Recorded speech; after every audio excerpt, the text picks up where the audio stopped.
Bonjour à toutes, bonjour à tous, et merci d'être nombreux, même à distance. Donc, je vous dis quelques mots sur Arnaud Massé. Arnaud Massé qui a été président de la Société platonicienne internationale avec Olivier Renaud et moi-même de 2019 à 2022. Donc, Arnaud Massé est professeur de philosophie à l'Université de Franche-Comté. Sa recherche porte principalement sur Platon et sur les présocratiques.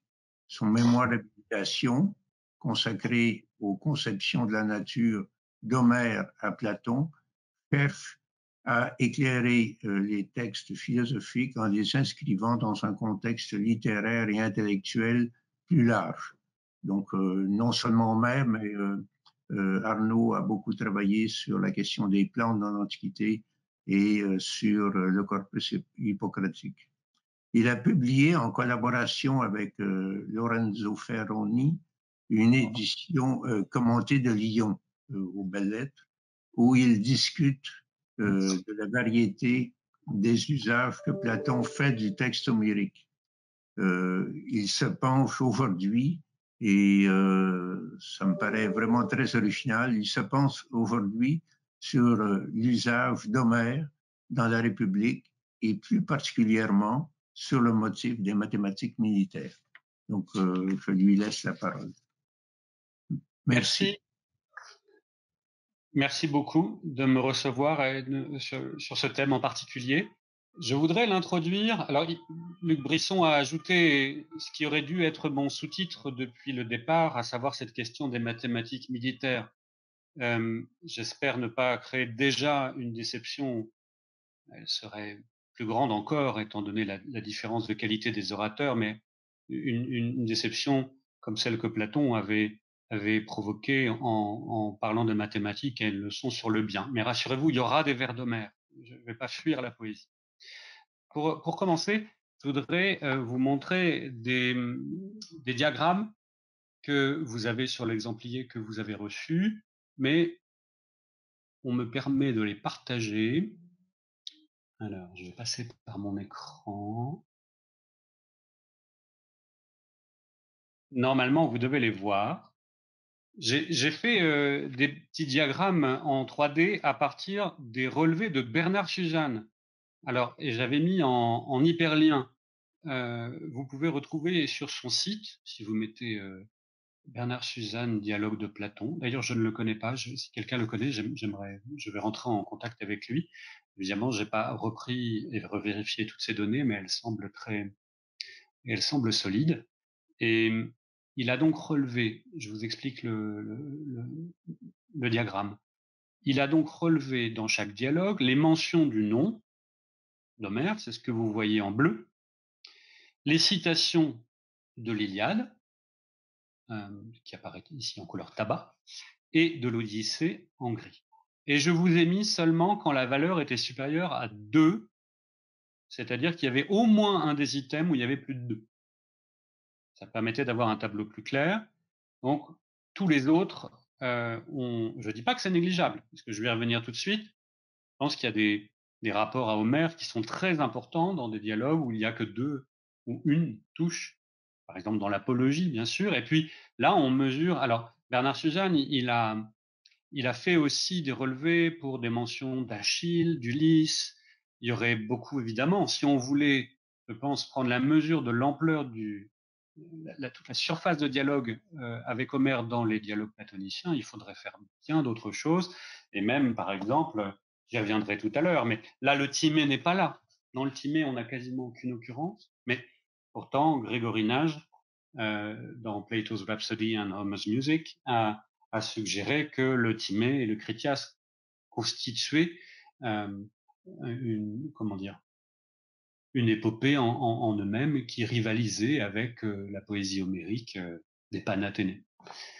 Donc, on est prudent sur ce que veulent dire nos occurrences. Néanmoins, là, on voit très bien que ça signale des endroits intenses de rencontres avec Homère. Lyon est d'autant plus remarquable que il arrive avec sa colonne bleue au-dessus de la République alors qu'il est très petit, ce qui en signale aussi, qui signale la densité des fréquences, la fréquence des occurrences homériques. Et donc évidemment notre République, mais voilà, il faudrait y consacrer peut-être un an de séminaire au moins à faire Homère dans Platon, surtout que peut-être c'est un sujet qui demande à être repris systématiquement. Qu'on n'a pas fait beaucoup mieux que Labarbe sur la question, Jules Labarbe, qui lui s'en tient au texte. Et sur l'interprétation, il faudrait le faire aussi. Alors on le voit bien que la République nous donne beaucoup de choses à dire, et je fais un deuxième diagramme, donc, Homère dans la République. On voit, c'est toujours à partir des tableaux de Bernard Suzanne, et on voit très clairement le livre 2, et en particulier le livre 3, celui dans lequel il y a tant de citations de tous les passages qui, en général, il faudrait enlever d'Homère, enfin, ou de la poésie qu'on autoriserait dans la cité. Et dans le livre 10, il n'y a pas de citation, mais on revient sur la question de l'éviction du poète hors de la cité, notamment, et Homère est largement convoqué là aussi. Bon, je vais cesser le partage.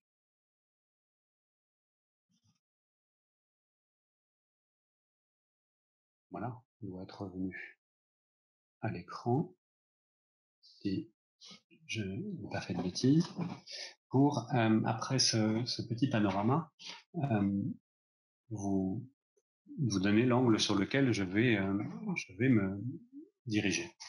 Et je vais choisir le pire des livres, l'un des pires. Non, dans mon diagramme, on voyait que le pire, c'était le livre 9. Mais le livre 7, c'est pas beaucoup mieux. Alors pourquoi? Alors oui, je ne vais pas parler du livre 2, je ne vais pas parler du livre 3. Pourquoi s'en aller dans le livre 7? Eh bien, sur la base de l'étude de Lyon, notamment, on voit que c'est peut-être l'un des endroits les plus intenses dans le dialogue avec Homère. On s'aperçoit, c'est ce qu'on a essayé de défendre avec Lorenzo Ferroni, on s'aperçoit que lorsque Platon fait d'une référence, d'un motif, le fil important d'un dialogue, eh bien, on pourrait dire que le travail littéraire de Platon l'amène à tirer sur ce motif et on peut s'attendre à le voir diffuser, se répéter de telle sorte que on puisse commencer à le chercher dans le moindre détail et même dans des endroits où il n'est pas explicitement affiché. Et par exemple, dans Lyon, on a regardé comment, en dehors des pages où on est explicitement en train de citer, commenter, questionner Homère, si on va dans d'autres pages où apparemment on n'en parle pas, si on regarde peut-être même l'art du portrait, que Socrate fait du rhapsode dans les premières pages, on peut se demander si là aussi Platon n'est pas en train de s'amuser avec l'art du portrait homérique. Donc, on pourrait dire qu'il y a des endroits où la référence est explicite, et puis des endroits où, grâce à l'ambiance créée par ces références explicites, on pourrait être en droit de décoder. Voilà. Donc c'est un peu ce que je vous propose de faire avec le livre 7. J'ai voulu aller dans l'un des endroits les moins favorables à repérer un dialogue avec Homère dans la République, et pour parler d'un sujet qui semble nous emmener le plus loin de la poésie, à savoir le programme d'enseignement mathématique. Mais si vous m'accordez les différents points par lesquels je vais essayer de vous faire passer, j'espère vous montrer que le livre 7 de la République est le portail par lequel Homère rentre par la grande porte avec le tapis rouge dans la cité, bien plus que le livre 3 où on a surtout fait un travail de censure et de découpe dans le texte, de toutes les choses qu'il fallait surtout pas garder d'Homère. Donc je voudrais montrer que on l'a chassé et il revient par une autre porte. Et donc, pour y arriver, j'ai besoin de plusieurs points. Premièrement, donc, je vais regarder le programme et ça va être donc, on va passer au texte, le premier texte que je vous ai mis sur l'exemplier. Dans un premier temps, j'ai besoin de montrer qu'il y a l'affirmation d'une préoccupation pratique légitime dans l'enseignement des mathématiques, celle de l'utilité militaire de celle-ci.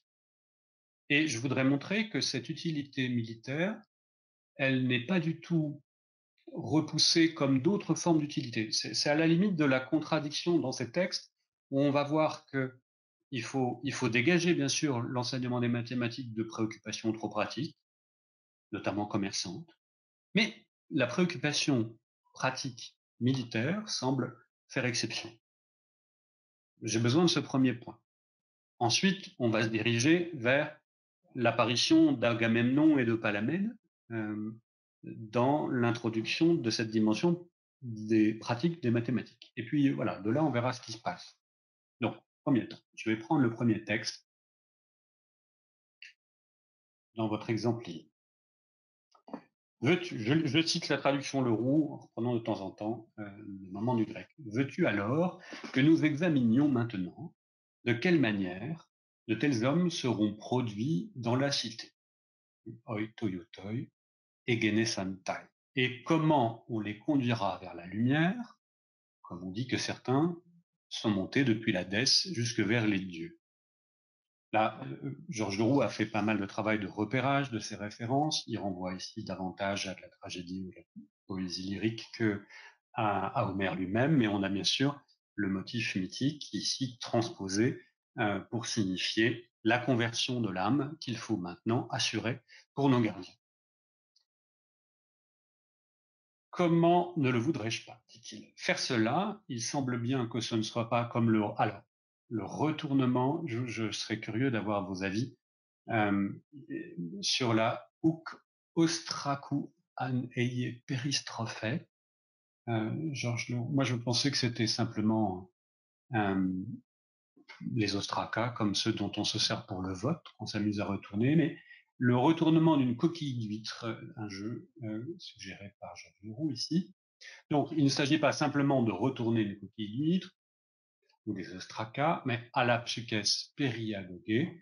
Donc, bien la conversion d'une âme est reprise toujours du motif poétique qui laisse derrière elle un jour mêlé de nuit pour aller vers un jour véritable, puisqu'il s'agit d'une ascension vers ce qui est, ascension que nous affirmons être la vraie philosophie. Donc, de la lumière vers la nuit, on retrouve aussi des analogies qui sont chez Parménide et chez Pindare, bien connues, très certainement. Par conséquent, il faut examiner quel enseignement détient la capacité de produire cela, donc un ukun teistopestai, titon mathematon egei toyoten dynamin.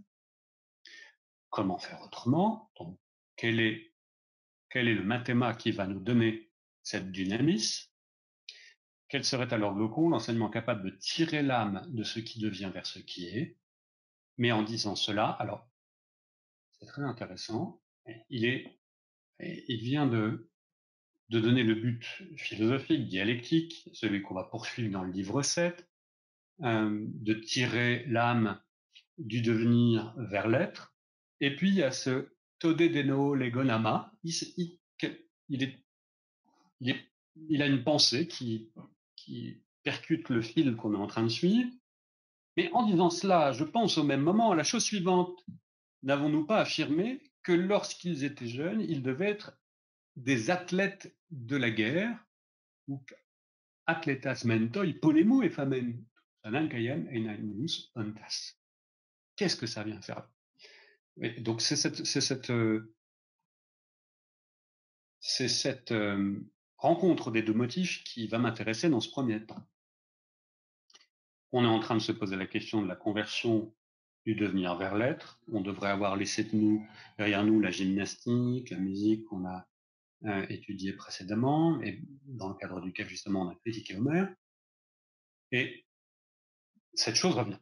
Mais est-ce qu'il ne faut pas, on est en train de parler donc de la conversion vers l'être, et est-ce qu'il ne faut pas qu'on n'oublie pas qu'on a besoin que ce soit des athlètes de la guerre? Nous l'avons affirmé en effet.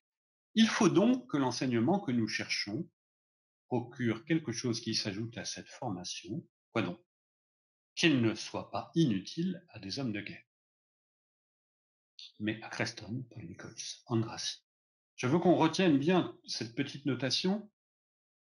Dans l'évaluation qu'on va faire, de la mise à distance du caractère pratique de l'enseignement mathématique. Il est dit dès le début, que il y a une tension, puisque la guerre devrait nous amener du côté du devenir.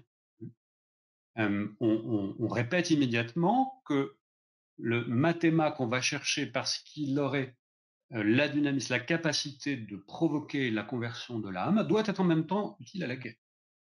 On pourrait imaginer que tout ce qui est utile à la guerre, ils l'ont déjà appris et que maintenant on se tourne vers la conversion.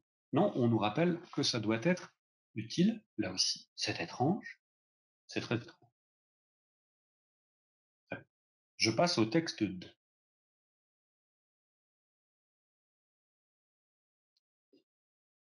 Dans lequel il va donc se dire qu'il peut pas utiliser, on pourrait dire, tiens, la gymnastique pourrait être utile elle est utile à la guerre, certainement, mais on va voir tout de suite qu'elle ne peut pas être utile à la guerre et nous donner la conversion de l'âme. Et la musique, la musiquée, l'art des muses non plus. Je lis le texte 2. Or, c'est d'une part par la gymnastique, n'est-ce pas, et d'autre part, alors il a ajouté par la poésie et la musique, pour traduire musiqué, on va plutôt traduire l'art des muses, qui implique bien sûr de la poésie, des paroles, donc par la poésie et la musique que les avons formées dans ce que nous avons proposé auparavant. Oui, grâce à elle. Or, la gymnastique, bien sûr, est entièrement concernée par ce qui devient et ce qui se corrompt. C'est en effet à la croissance et au dépérissement du corps qu'elle préside. On la laissera de côté, semble bien. Ce ne sera donc pas là l'enseignement que nous cherchons. Non, en effet. Mais serait-ce alors la musique? Si la gymnastique n'était pas ce mathéma, est-ce que la musique, elle, pourrait l'être? Mais celle-ci était justement le corrélat de la gymnastique, l'antistrophée de la gymnastique, si tu t'en souviens. Elle éduquait les gardiens en leur donnant des habitudes, contribuant à leur procurer un certain état harmonieux sur la base de l'harmonie musicale et non pas un savoir, et de même une disposition bien rythmée sur la base du rythme musical. Alors, là, il y a les paroles, et là, on va avoir une évocation de tout ce qu'on a dit au livre 3, très rapide, et on voit bien qu'on a mis à distance cette discussion et qu'on met aussi à distance la discussion avec Homère. La musique procure de surcroît dans ses paroles d'autres habitudes qui sont parents des habitudes précédentes, autant dans les fictions des mythes que dans les discours qui se rapprochent de la vérité. Ici, on a bien fait le travail d'expurger la poésie comme celle d'Homère, pour la rapprocher de la vérité et l'empêcher de dire toutes les choses qu'elle dit, que la justice est bonne pour les conséquences avantageuses qu'elle nous procurait, non pas en elle-même, etc., etc. Tout ce qu'elle dit de mal sur les dieux. Mais on ne trouve en elle aucun enseignement mathéma qui puisse être orienté vers ce bien que toi, tu recherches dans le moment. Avec quelle précision dis-je, tu me remets cela en mémoire. En effet, elle ne comporte en réalité rien de tel. Mais, Glaucon, homme démoniaque, qu'est-ce qui pourrait présenter une telle qualité? Tous les autres arts, en effet, nous ont semblé être quasiment des arts de tâcherons, aetegar technai banosoi ou apasai edoxan einai. Quoi d'autre? Et alors, quel autre enseignement reste-t-il si nous mettons de côté la musique, la gymnastique et toutes les technailles qu'on vient de rejeter aussi comme étant, alors, il n'y a peut-être pas à appuyer trop sur le caractère péjoratif de Banosoi, il suffit au fond que les technailles soient reconnues comme ayant affaire au devenir, à la production, pour être nécessairement aussi mises de côté. Alors, je saute un petit peu par-dessus parce que on va pas tarder. Ah non, je saute pas encore, pardon. Encore quelques lignes, c'est mon texte 3, où c'est très intéressant, il nous dit que puisqu'il a exclu gymnastique, l'art des muses en général, et toutes les technailles, il n'a plus rien à disposition, il ne peut plus rien prendre ectos touton. Il ne peut rien prendre à l'extérieur de ceci, et puisque nous ne pouvons pas le faire, prenons-en un parmi ceux qui se rattachent à tous les autres. Epipantan teinon tonti. quoi donc? Par exemple, cet enseignement alors commun, tout autokoinon, auquel recourent de manière complémentaire tous les arts, ho passai, pros krantai, teknai, tekai dianoiai, tekai epistemai, pardon, et tous les raisonnements et toutes les sciences, celui que tout le monde doit apprendre en premier. En protois. On va garder aussi en tête ce en protois, puisque là on peut se dire qu'il y a peut-être des inversions par rapport au programme d'éducation qu'on a commencé à esquisser au livre 3, ou bien est-ce que c'est en premier après avoir fait la gymnastique ou la musique? Mais on le regardera aussi avec les lois tout à l'heure, en comparant un tout petit peu la version des lois sur l'enseignement pour tous les citoyens des mathématiques. Bien, donc ce n'est pas un art en plus, c'est quelque chose qui se diffuse dans toutes les choses dont on vient de parler. Cet enseignement ordinaire, tout bête, topholon, tout, qui consiste à reconnaître le 1, le 2, le 3, je veux dire par là, pour faire vite, le nombre et le calcul, arithmoi, tekai, logismoi. Car dans leur cas, l'état des choses n'est-il pas que tout art ainsi que toute science se voient forcés d'en devenir les partenaires? Oui, certainement. Par conséquent, et vous voyez, ça revient, kai est polémique, l'art de la guerre aussi, de toute nécessité. Il y tient à son fil militaire. Le fait que ça reste utile pour nos guerriers est remis sur la table. Alors, on pourrait imaginer que nos guerriers aient reçu par ailleurs tout ce dont ils ont besoin pour la guerre. Pourquoi remettre tout le temps cette utilité sur la table au moment où on cherche ce qui va produire la conversion?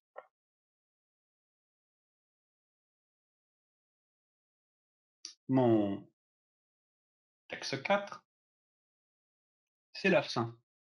Je suis allé à la fin de cette partie sur l'enseignement arithmétique dans le livre 7, 725 B3. Donc, entre les deux, il y a eu le fameux texte sur les doigts et sur le fait que quand on perçoit le fait qu'un de mes doigts est grand ou petit, je perçois que celui-ci est plus grand que celui-là et plus petit que celui-là. Mais dès lors, comme je perçois le grand et le petit en même temps, je suis obligé de me tourner vers une autre source que la perception pour m'interroger sur ce que c'est que le grand et le petit. Et il a fait la même chose sur l'unité.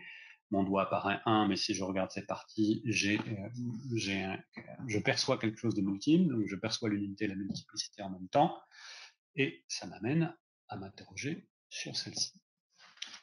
Et donc, c'est une science qui a pour objet le nombre, qui doit nous intéresser pour nous mettre face à ce genre de contradiction et nous tourner vers l'intelligence. Je cite. Il semble donc bien qu'il ferait partie des enseignements que nous cherchons. Il est en effet nécessaire à un homme de guerre, pour ses dispositions tactiques, les apprendre. Quant au philosophe qui doit s'attacher à l'être, en se dégageant du devenir, il doit aussi les apprendre, ou alors il ne deviendra jamais expert dans l'art du raisonnement. Voyez, le guerrier et le philosophe, toujours unis. C'est cela, dit-il. Notre gardien se trouve être à la fois homme de guerre et philosophe, certes. Il sera dès lors approprié de faire de cet enseignement l'objet d'une législation, locon, et de convaincre ceux qui désirent prendre part aux tâches les plus élevées de la cité de se porter vers l'art du calcul et de s'y appliquer, non pas comme un exercice utile aux affaires privées. Si on pense à ce texte du livre 10 sur Homère, je l'ai pas mis dans l'exemplier, où il réexclut Homère en disant qu'il n'a été utile ni aux choses publiques ni aux choses privées. Les choses privées, comme Pythagore, qui a eu de nombreux compagnons, les choses publiques, soit en faisant des travaux publics, soit en permettant à quelqu'un de gagner une bataille. Donc là, on comprend que l'art de la guerre n'est pas dans les affaires privées, et que ici, donc, il se portait vers l'art du calcul et de s'y appliquer non pas comme un exercice utile aux affaires privées, mais dans le but d'atteindre la contemplation de la nature des nombres par l'intellection elle-même. Et entre les deux, c'est bizarre, hein, il y a la place pour remettre la guerre là entre les deux, qui n'est pas privée, mais qui n'est pas non plus ce qui directement nous mènera à l'intellection. Non pas donc comme un exercice en vue de la vente ou de l'achat, donc c'est le commerce qui va être l'exemple même de ce à quoi il ne faut pas appliquer les mathématiques, si on veut les utiliser pour la conversion, comme le font les marchands et les commerçants, mais en ayant pour finalité la guerre. Mais la guerre est là, la guerre est du bon côté, pour ainsi dire. Ost emperus et capellus militantas, al enneca polem. Le but pratique de faire des mathématiques pour se préparer à la guerre n'est pas retenu comme ces pratiques qui dénaturent l'enseignement mathématique, alors qu'il est tout de même pratique. Comme le font les marchands et les commerçants, mais en ayant pour finalité la guerre, et au bout du compte, cette conversion, et au bout du compte, donc on fera des mathématiques pour l'utilité militaire, et ce faisant, ils en viendront à cette conversion naturelle de l'âme, qui se dégage du devenir et se tourne vers la vérité et vers l'être. On a en effet quelque chose de paradoxal, l'insistance sur l'utilité militaire, qui semble a priori être un tout petit peu en contradiction avec le but de se détourner du devenir. Et pourtant, c'est là. Voilà. Si vous m'accordez cette première chose, cette légitimité de l'utilité militaire des mathématiques dans le programme d'enseignement, alors je passe à la deuxième chose dont j'ai besoin. Mon petit 2, c'est que Agamemnon, il savait faire tout ça avant la soi-disant invention de Palamède.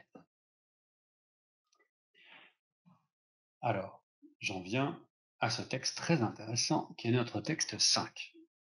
Certes, dis-je, dans les tragédies, c'est un stratège totalement ridicule que Palamède nous montre chaque fois en Agamemnon. Alors, faisons attention à chacun des points qu'il avance ici. Donc c'est Palamède qui ridiculise Agamemnon dans les tragédies. Georges Leroux a fait dans sa note une liste de fragments pour lesquels on peut imaginer des fragments des pièces dont on peut imaginer que on avait ces scènes. N'as-tu pas remarqué que Palamède affirme qu'ayant découvert le nombre, c'est lui qui, devant Troie, assigna à l'armée les positions pour la bataille, lui qui dénombra les vaisseaux et tout le reste, comme si avant lui rien de cela n'avait été dénombré, et comme si apparemment Agamemnon n'avait même pas su combien de pieds il avait, comme si vraiment il ne savait même pas compter. Dès lors, quel genre de stratège crois-tu qu'il ait pu être? Un stratège bien étrange à mon avis, dit-il, si cela est vrai.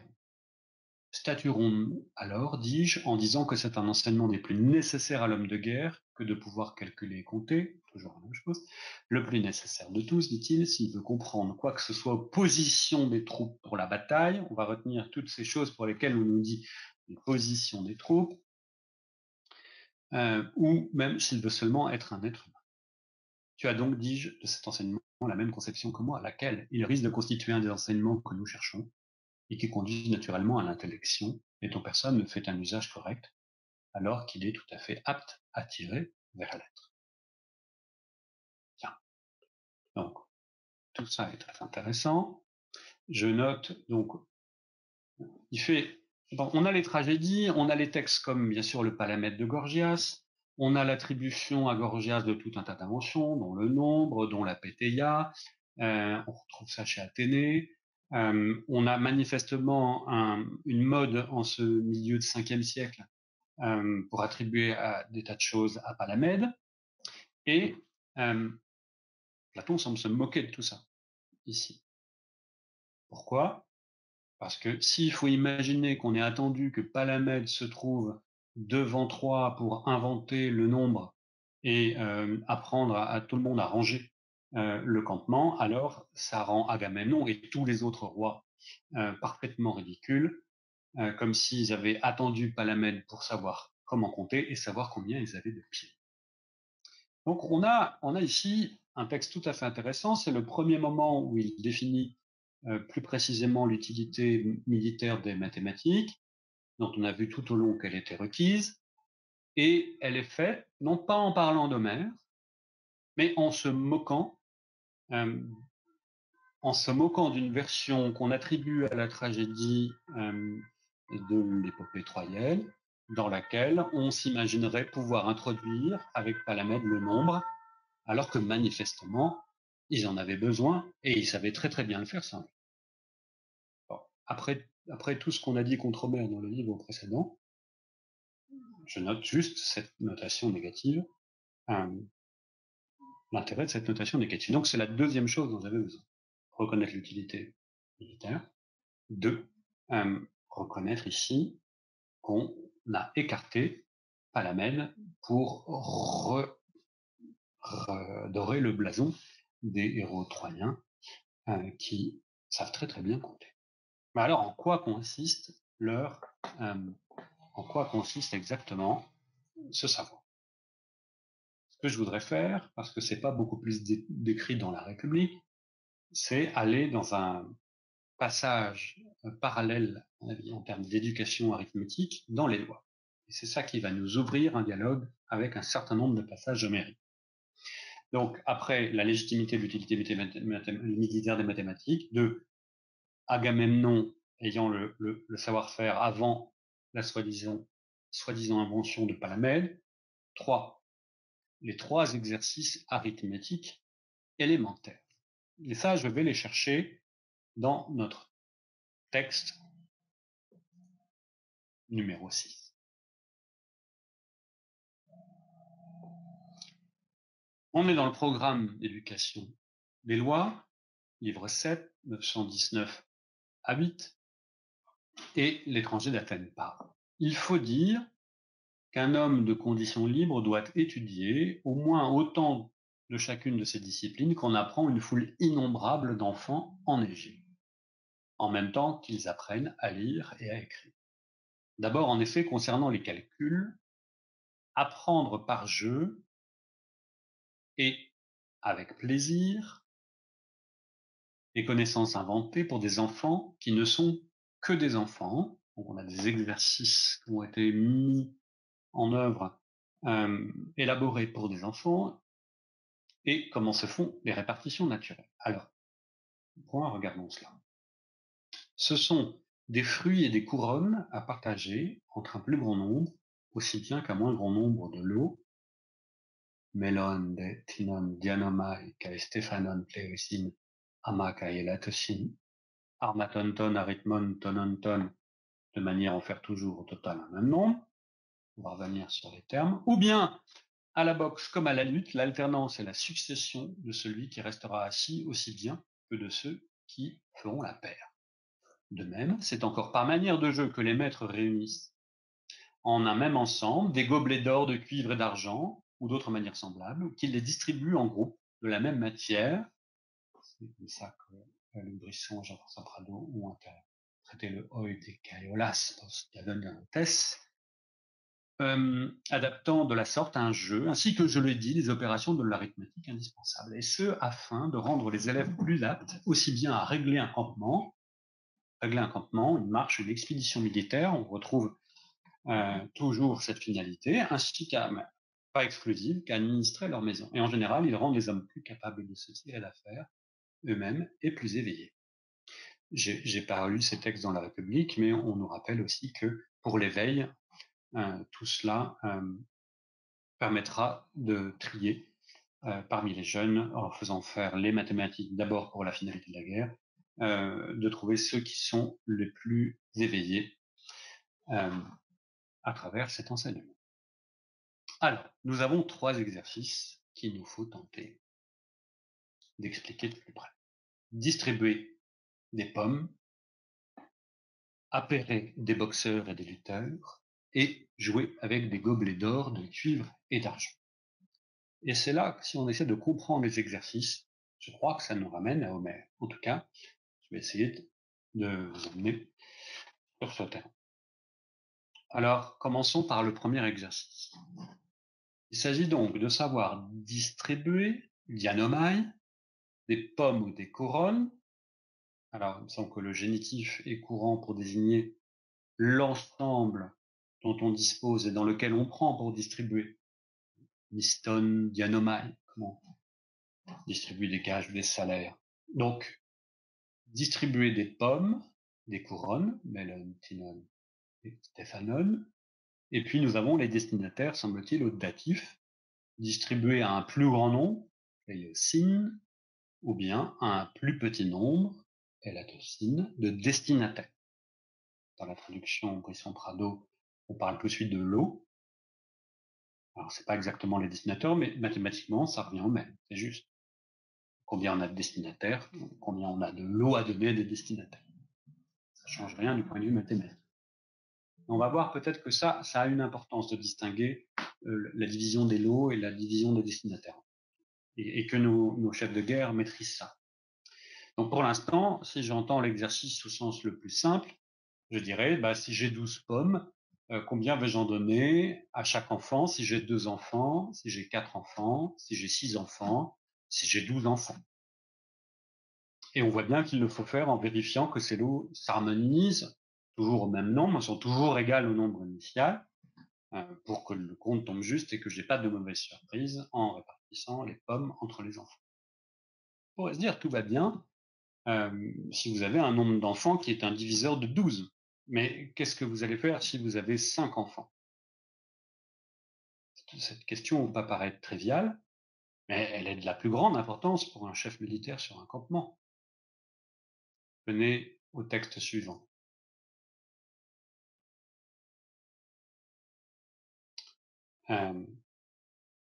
Homère, Odyssée 9.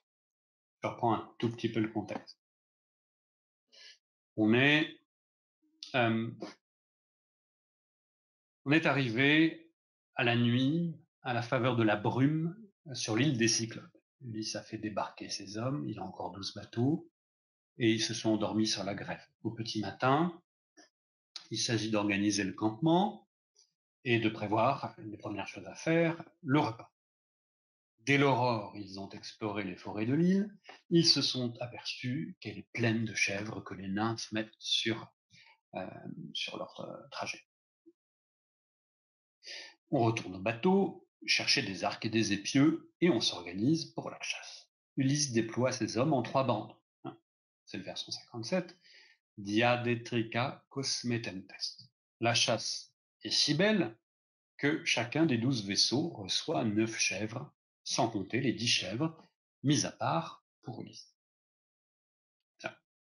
Il y a donc eu, si on fait le calcul, 108 chèvres, 12 fois 9, plus 10, il avait 118 chèvres ramenées par ses hommes de la chasse.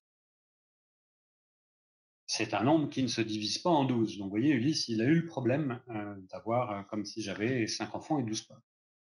Qu'est-ce qu'il a fait?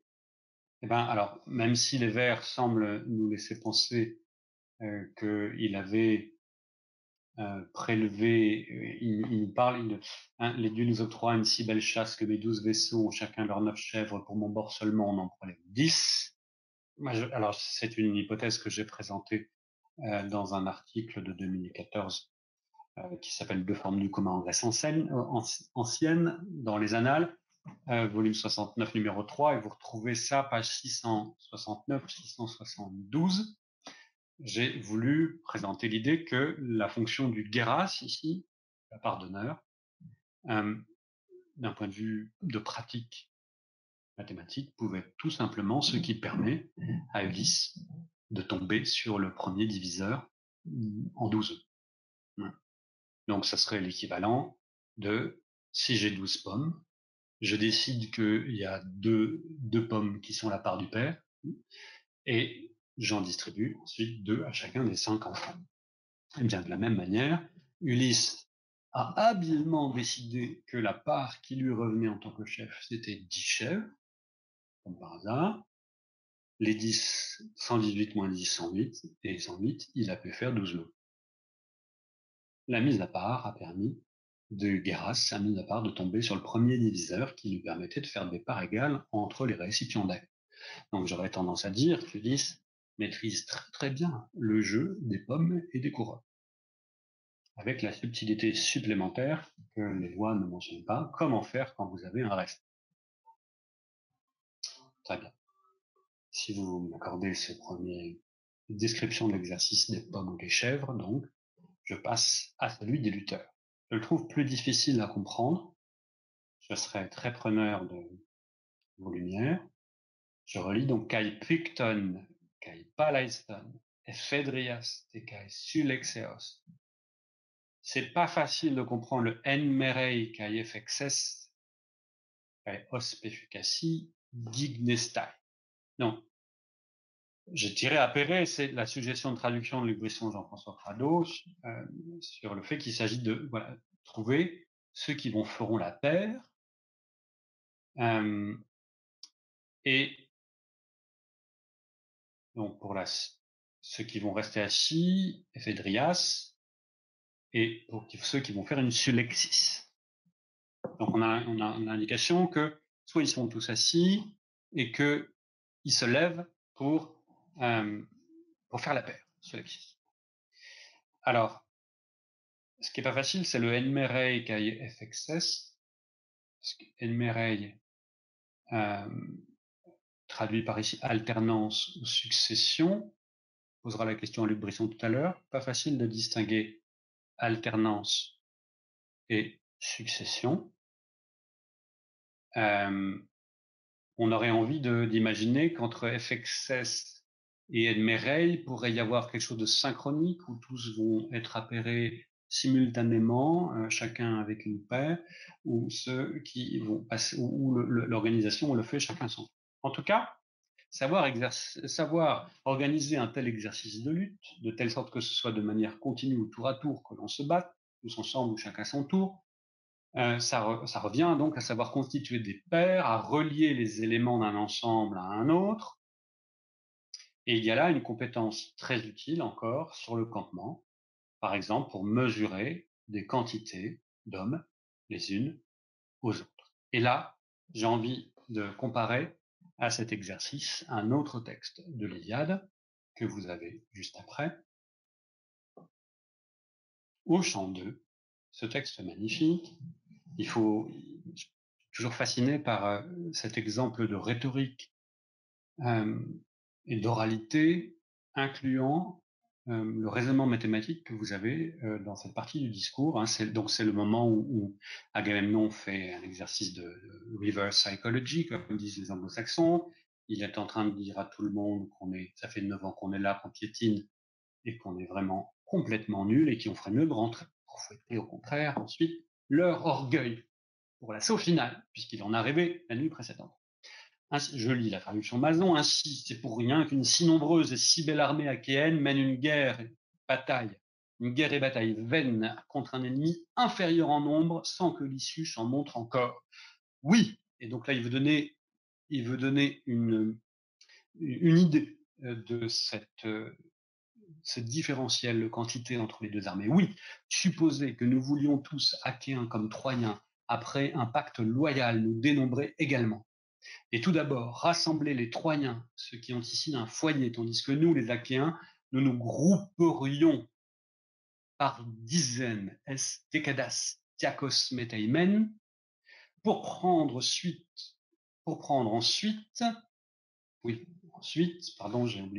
dans chaque groupe, un Troyen pour échanson. Eh bien, on verrait alors plus d'une dizaine se trouver sans un échanson, tant, je le répète, les fils des Achéens sont plus nombreux que les Troyens qui résident dans cette cité. Donc, ce qui est magnifique ici, c'est ce qu'en mathématiques modernes on appellerait une application d'un ensemble sur l'autre. Elle n'est pas bijective. On a simplement donc un ensemble de Troyens, un ensemble d'Achéens. On a fait des paquets de 10 à l'intérieur des Troyens et on a appairé un membre de l'ensemble troyen avec un des paquets de 10 de l'ensemble achéen.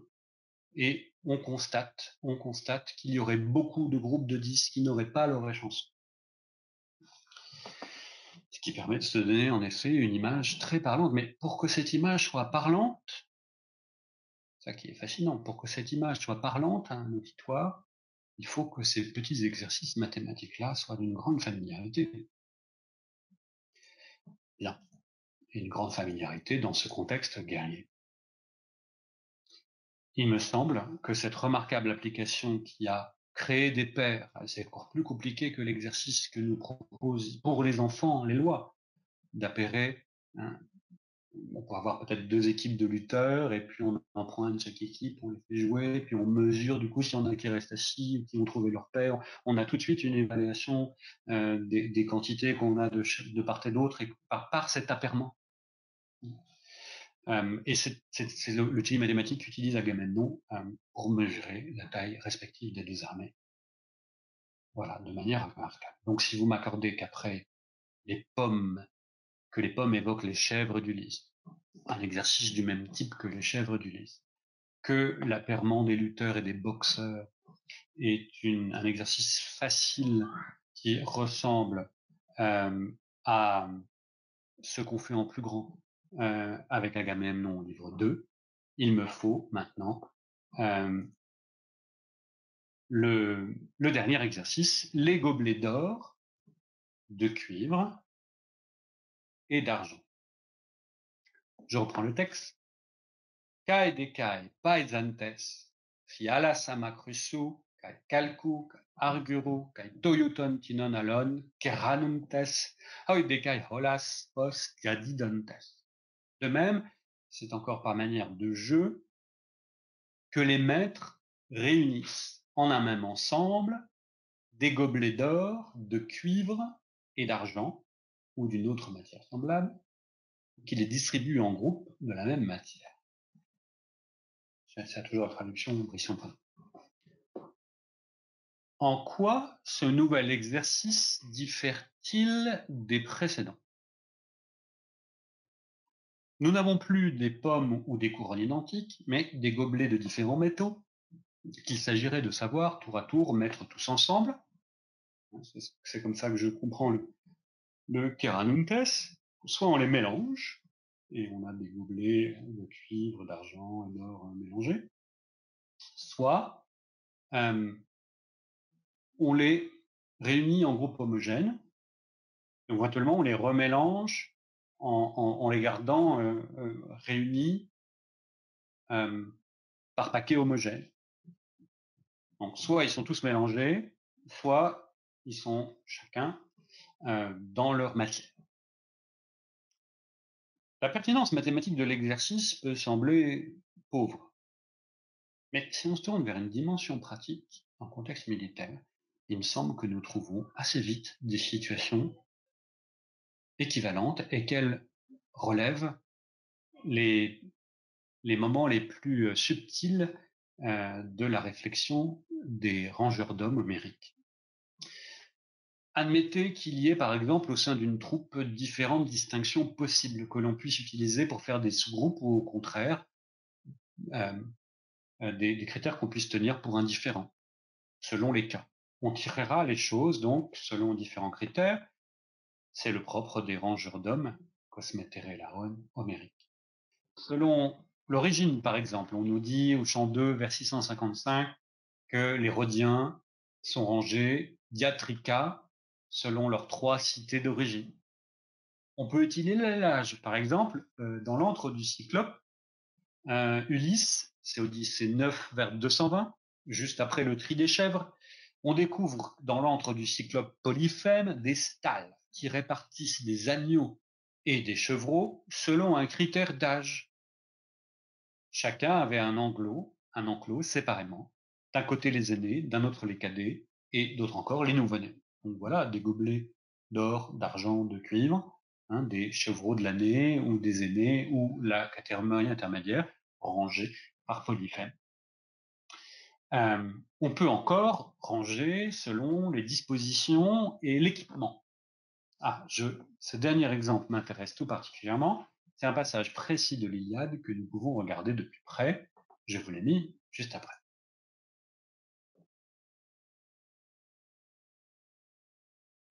C'est le texte 9. Au chant 4. Je restitue un tout petit peu de contexte. Agamemnon est en train de parcourir les troupes pour voir si tout le monde s'affaire bien, si tout le monde range bien ses hommes. Il admire le zèle avec lequel les rois trient, rangent les troupes. Et il s'arrête auprès des uns et des autres et il arrive auprès de Nestor. Ça occupe les vers 293 à 326. Ce dernier semble les ranger d'une manière particulièrement intéressante. Il trouve, je lis donc le texte, Enta. Alors il trouva donc là Nestor, le Pilien, à la voix claire, qui rangeait ses hommes et les galvanisait pour le combat, autour du grand Pélagon, d'Alastor et de Chromios, d'Aémon le meneur et de Bias, le pasteur d'hommes, Poimena Laon. Dans tous ces textes, on dit que ce que fait un pasteur, c'est de trier ses chèvres, ses moutons, et qu'eux, ils sont en train de faire exactement comme font les pasteurs au matin, qui ont mélangé leurs troupeaux et qui doivent les séparer. Donc ce sont des rangeurs d'hommes, des pasteurs d'hommes, ils n'arrêtent pas de faire ces opérations-là. Ils sont donc des mathématiques. Les conducteurs de chars, alors comment il fait? Les conducteurs de chars devant, avec leurs chevaux et leurs chars, il plaça derrière une infanterie nombreuse pour être un vaillant rempart dans le combat. Et il conduisit les lâches au milieu, afin que quiconque ne voulant pas se battre, il soit contraint. Ça, c'est rigolo. Donc, on a des chars devant, de l'infanterie derrière, et les lâches coincés en sandwich entre les deux pour qu'ils n'aient pas le choix. Savante pondération de critères techniques, fonctionnels. Alors, je passe sur les historiens qui nous disent qu'on ne s'est jamais battu comme ça avec de l'infanterie et des chars au même endroit. Bon. Une savante pondération des critères techniques et de vaillance ainsi amène Nestor à créer une sorte de feuilleté autour de cette chaîne. La cavalerie devant, l'infanterie derrière, au milieu des lâches, poussés au combat par le mur formé par l'infanterie.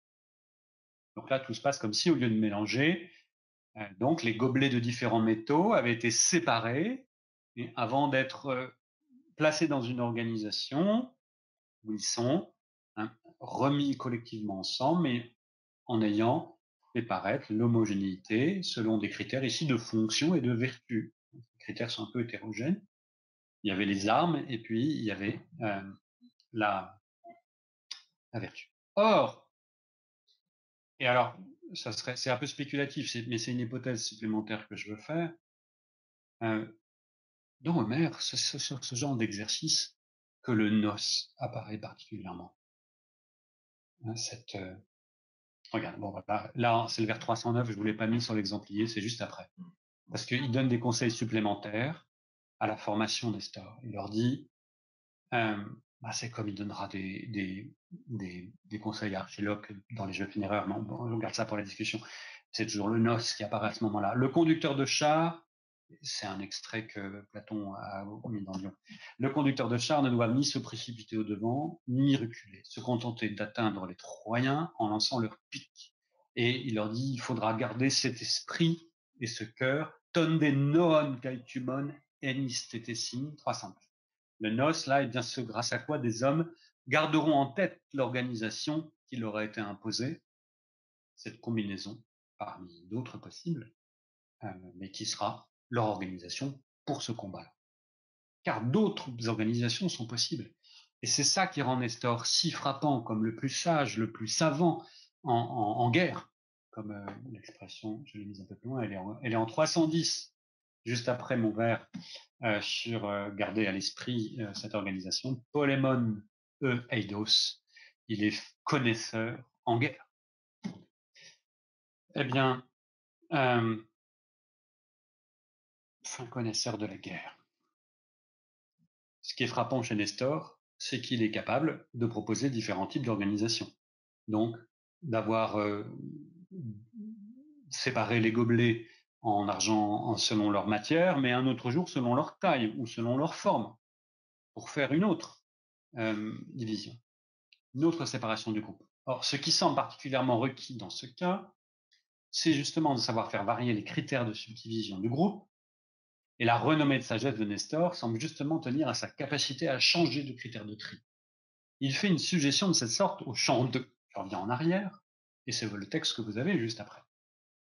Où il dit à Agamemnon, galvanisé par son discours, tout le monde décide d'y aller, et Nestor y va de son conseil, regroupe les hommes en tribus et en fratries, Agamemnon, de telle sorte que les fratries portent secours aux fratries, les tribus aux tribus. Si tu fais ainsi, et si les Achéens t'obéissent, tu sauras alors qui parmi les chefs et parmi les troupes est mauvais ou valeureux. Ils combattront en effet entre eux. Alors, c'est un texte sur lequel il y a eu énormément de débats, et je ne trancherai pas le débat sur la nature sociale des groupes évoqués. Est-ce que c'est des véritables liens d'origine et de parenté, ou plutôt des associations de nature religieuse ou politique à dimension variable? C'est la thèse de Glotz, mais vous avez la discussion de tout ça chez Roussel dans Tribu et Cité à partir de la page 119. Peu m'importe, ce qui m'importe ici, c'est que les tribus et les fratries invoquées, quelle que soit leur nature, sont des structures suffisamment familières pour que leurs membres se connaissent bien et que cela crée une nouvelle émulation. Le fait que le discours suscite l'admiration d'Agamemnon suggère que ce mode de rangement est néanmoins inhabituel. Et d'ailleurs, on voit bien que ce n'est pas le même que celui que Nestor utilise au chant 4. Donc il y a une nouveauté, il y a quelque chose qui éveille l'esprit d'Agamemnon, qui remarque qu'il y a une nouvelle habileté de Nestor. Il a divisé autrement son armée, où il propose une autre division de l'armée pour la recomposer selon ce nouveau critère. Donc, on peut imaginer que à l'intérieur d'un groupe humain, comme une troupe, on ait une multiplicité de critères, comme tout à l'heure il y avait les matières ou les formes ou les tâches digées des gobelets, qu'on puisse s'appuyer sur une vision fonctionnelle, les dispositions, ou alors des liens préalables selon les tribus ou les fratries. Bien. Ajoutons que cet exemple, on a depuis longtemps remarqué que le grand rangement présenté dans le deuxième partie du chant 2, le diacosmos du chant 2, le catalogue des navires, ne correspond ni à l'ordre du campement, ni à l'ordre sur le champ de bataille tel qu'il peut être décrit ailleurs. Cette mise au point a été faite déjà en 1921 par Allen dans The Homeric Catalogue of Ships. Mais on a fait l'hypothèse que cet ordre très particulier, qui permet de présenter toutes les troupes d'après leur lieu d'origine, résultait de cette suggestion particulière de Nestor dans son discours lors de la deuxième assemblée. En tout cas, voilà le type de mise en ordre dont les poèmes homériques sont remplis, poèmes que Platon connaît par cœur, et ça nous met en perspective le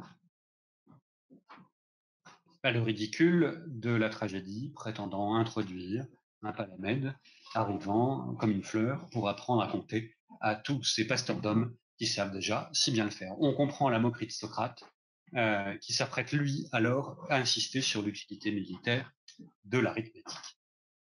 Bien, alors j'ai quasiment épuisé mon temps et j'ai accompli tous les points que je voulais accomplir, sauf un.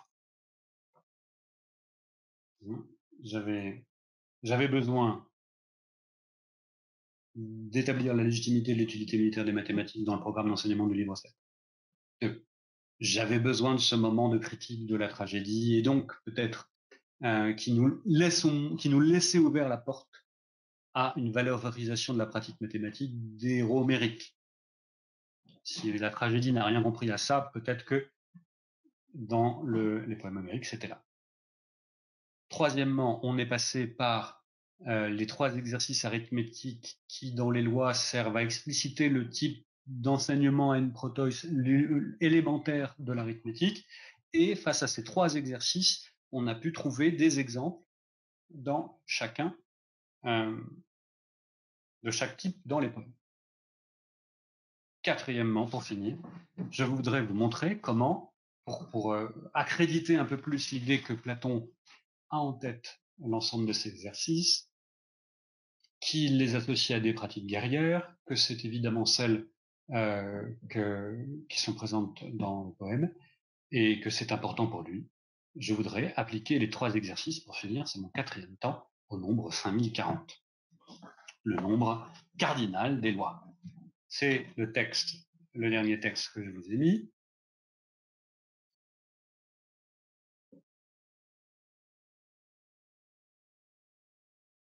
Il y aura, si l'on veut, un nombre convenable.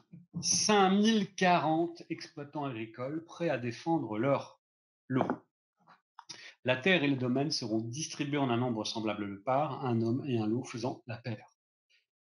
Que le chiffre total soit divisé en 2, puis en 3. En fait, il est dans la nature de ce nombre de se laisser diviser par 4, par 5, jusqu'à 10 sans discontinuité. En réalité, tout homme qui légifère doit, à propos des nombres, avoir réfléchi suffisamment pour savoir lequel pourra être le plus utile à toutes les cités et comment il est constitué. Choisissons donc celui qui possède en lui-même le plus grand nombre de diviseurs et les plus rapprochés. La série complète des nombres, c'est évident, comporte toutes les divisions à toutes fins utiles.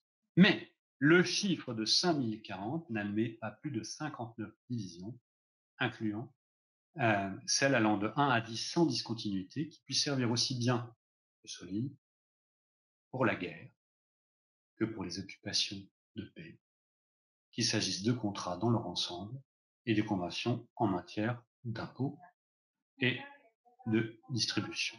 Je m'arrête là, j'ai mis un peu plus de grec, mais on n'en a pas besoin. Alors, j'ai fait un tableau. Vous voyez, les 50 diviseurs de 5040, c'est le tableau 3, dans lequel vous voyez.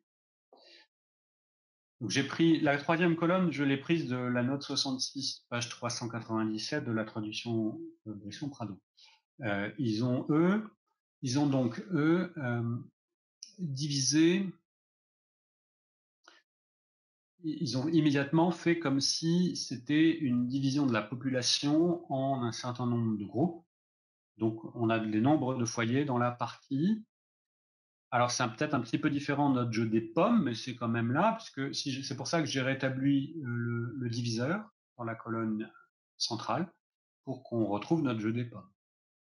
C'est beaucoup plus que 12 pommes. Imaginons qu'on ait 5040 pommes. Eh bien, c'est exactement la question à poser aux enfants. Combien vous pouvez faire de l'eau? De l'eau, 2520, etc. Vous avez toute la colonne. Je l'ai coupé en deux, puisque quand vous arrivez en bas, là, 29, le 29e, vous voyez que c'est 70 diviseurs et qu'il y aura 70 groupes de 72. Et celui d'après, vous inversez les colonnes, vous repartez dans l'autre sens. Vous pouvez diviser en 80 et vous aurez 63, et vous remontez. Vous aurez 80 groupes de 63, 84 groupes de 60, vous partez dans l'autre sens. Et vous arrivez à ce moment-là à 29 et 29, 58. Si vous ajoutez le 1, vous avez bien les 59 diviseurs de 5040. Qu'est-ce que je veux tirer de cela? Eh bien, donc je dis le premier exercice, celui des pommes et des couronnes, est certainement mis en œuvre pour découvrir tous les lots que l'on peut faire avec le nombre 5040, je viens de le dire. Mais considérez l'apairement initial. La terre et les domaines seront distribués à un nombre ensemblable de parts, un homme et un lot faisant la paix, disent Brisson et Prado. Et on a appairé chaque famille avec un lopin, et on le fait sur 5040. Donc on réalise le deuxième exercice d'appairement des lutteurs. Et un morceau de terre accroché à un homme, dès lors, la division des lots est devenue aussi celle des récipiendaires. C'est ça qui est très intéressant. La combinaison des deux premiers exercices vous permet de jouer au troisième jeu. On voit bien le caractère dynamique là des exercices. Pourquoi? Parce que dès lors, on peut en effet mélanger ce que l'on a divisé selon tel ou tel critère. On peut diviser et recombiner. Et c'est ce que fait Platon dans les lois. Vous pouvez diviser, prendre la division des classes. C'est 4 classes. Donc si on reprend notre tableau, en 4 classes, j'ai des groupes normalement, si elles sont égales, de 1008 foyers. Mais je peux aussi diviser la cité en 12. Les tribus. 12, vous voyez, c'est des groupes de 420 foyers. Aussi bien quant au nombre que vous voudrez. Vous pouvez diviser et recomposer. C'est là qu'on fait comme Nestor à ce moment-là. Selon le critère qu'on choisit, on va considérer que nos 5040, ils peuvent être regroupés selon différents métaux. Et donc, par exemple, vous avez 30 douzaines d'élus au conseil, c'est-à-dire 360. 30 fois 12 égale 360, ce qui correspond à une division de 5040 en 14. Mais on l'a produite en tirant 90 conseillers dans chaque classe. Donc ça veut dire que là, j'ai divisé d'abord en 4, j'ai divisé le nombre que j'avais obtenu en divisant en 4 en un certain nombre pour obtenir le 90, et c'est ça qui m'a donné aussi le 360. Donc j'ai différents types de divisions qui vont me permettre de retrouver mon 360, soit que je passe par le 30 x 12, soit que je passe par le 4 x 90.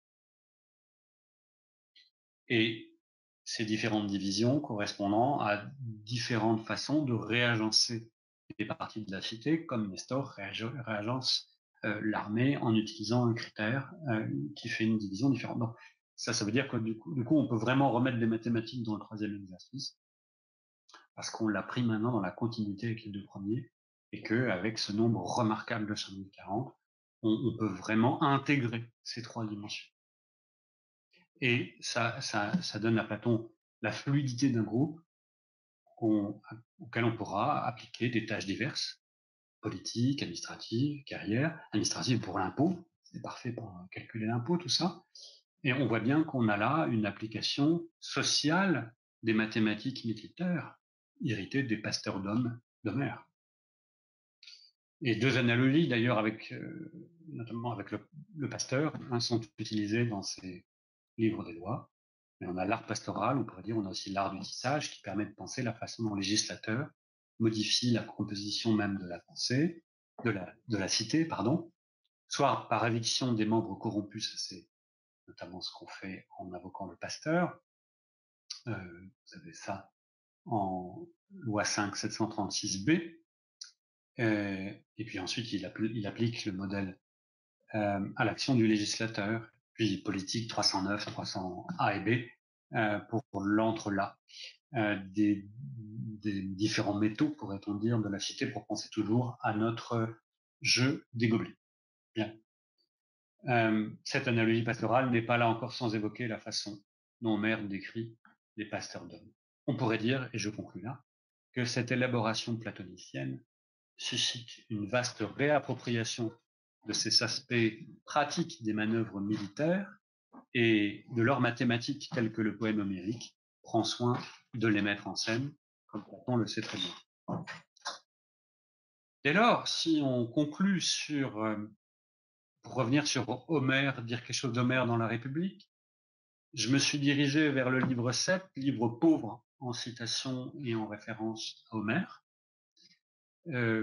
livre où n'est pas accomplie la tâche principale qui est accomplie à propos d'Homère dans la République, à savoir de le critiquer, d'enlever tous les passages qu'il faut enlever, mais à la faveur de ce silence, dans l'espace de la République saturé de références à Homère, il suffit de pas grand-chose, il suffit peut-être de se moquer de Palamède en invoquant Agamemnon, d'insister sur la dimension utilitaire des mathématiques pour les chefs de guerre, pour évoquer un ensemble d'opérations mises en valeur, en exergue, dans les poèmes d'Homère. Et c'est peut-être là, dans le livre 7, de manière inattendue, une nouvelle porte d'entrée avec un tapis rouge par lequel Homère fait son entrée dans les cités platoniciennes, celles de la République, mais aussi celles à venir des lois.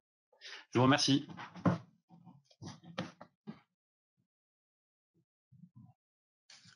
Oui, merci beaucoup Arnaud de nous avoir fait découvrir un aspect très original de l'influence d'Homère sur Platon. Donc une fois de plus, on s'aperçoit que la philosophie s'enracine dans le mythe raconté notamment par Homère dans l'Iliade et l'Odyssée.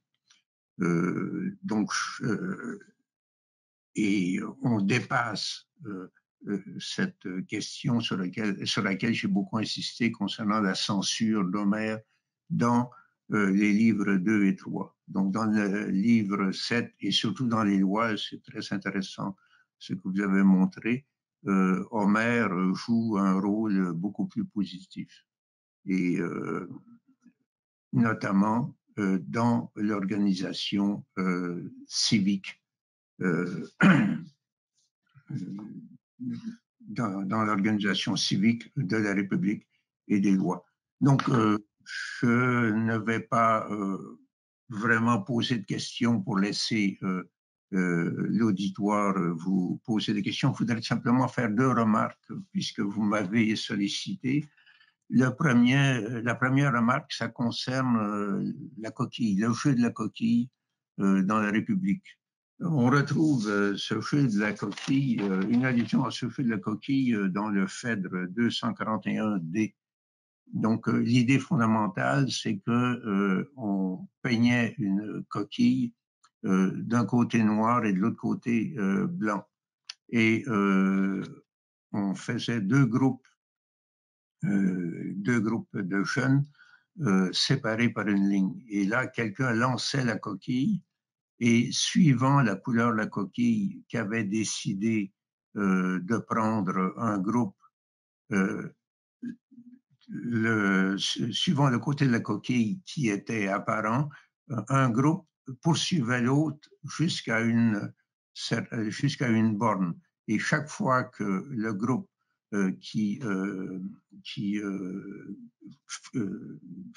suivait les fuyards touchait un fuyard, le fuyard était éliminé. Et donc, après un certain nombre d'événements comme celui-là, on comptait les gens qui avaient été éliminés et le groupe dont le moins de personnes avaient été éliminées était gagnant.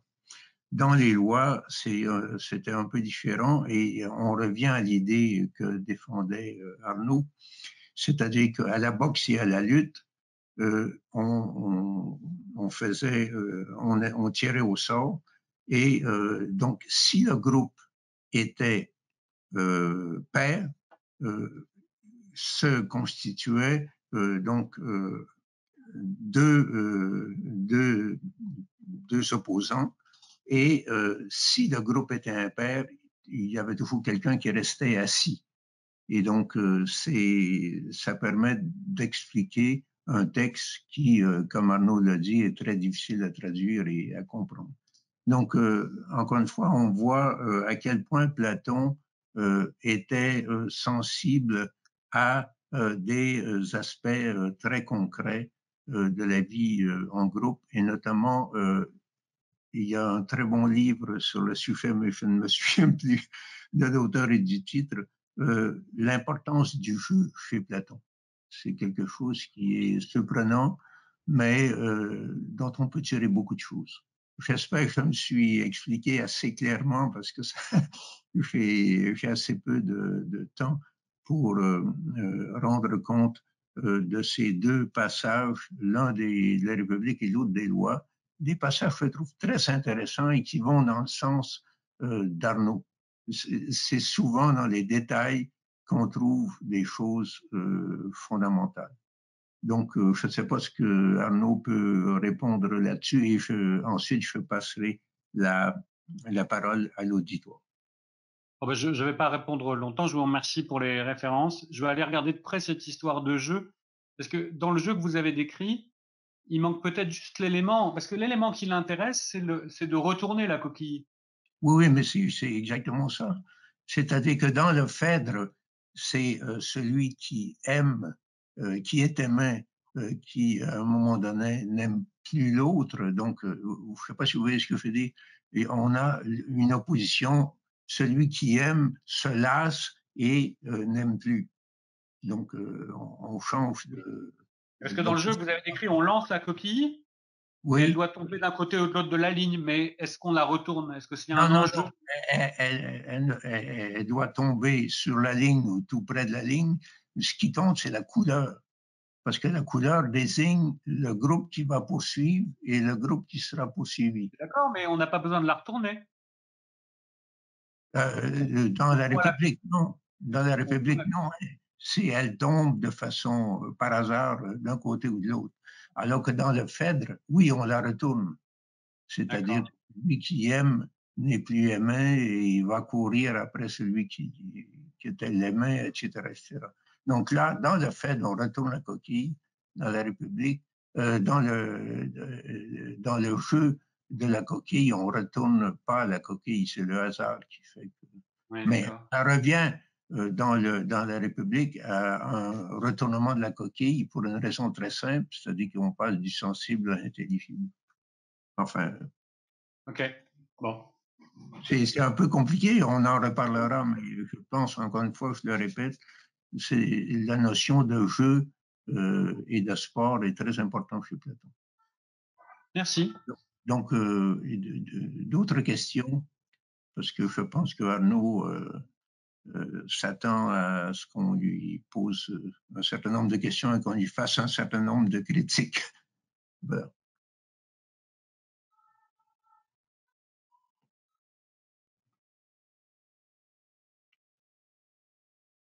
Oui, c'est Irimi.